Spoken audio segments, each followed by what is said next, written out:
third reading. Thank you, Mr. Speaker. I call the Honourable Member Joe Goodhue. Thank you, Mr. Speaker.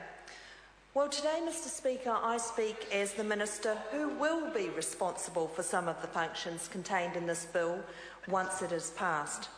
One of my delegations as Associate Minister of Health is responsibility for the HPA being created by the bill.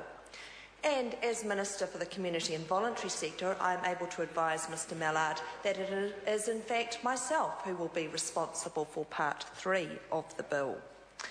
The bill's intention with the Health Promotion Agency is first and foremost to create an agency that will deliver better public health outcomes for New Zealanders. Lifestyle factors like tobacco use, alcohol abuse and obesity are significant drivers of poor health outcomes, and these are issues that many communities in New Zealand struggle with. For example, surveys indicate that almost a quarter of New Zealand adults, that is, have a potentially hazard drinking pattern, and each year more than 2,000 New Zealanders end up in hospital with alcohol-related disease. The Health Promotion Agency will work to inform and empower people to improve their health.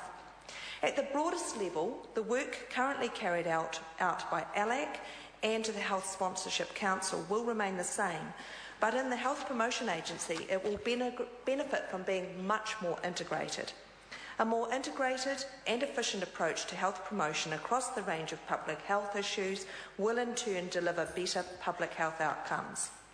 By combining the skills and expertise of these two high-performing agencies, the Health Promotion Agency will be able to utilise a fuller range of existing relationships and lead the health sector on health promotion issues.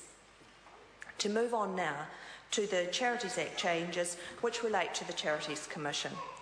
I know from first-hand experience how vital the charitable and non-profit sector is, the challenges that it faces and the benefits it produces for New Zealanders. It is in my view that it will be for the long-term benefit of the sector to have a stable and resilient mechanism for the carrying out of the charities-related functions set out in the Charities Act for the foreseeable future. There was some concern from the sector about the Charities Act's definition of charitable purpose and the Commission's interpretation of this definition. In light of this concern, submitters asked why the Government would not wait until the outcome of the upcoming review of the Act to make the structural changes proposed in the bill.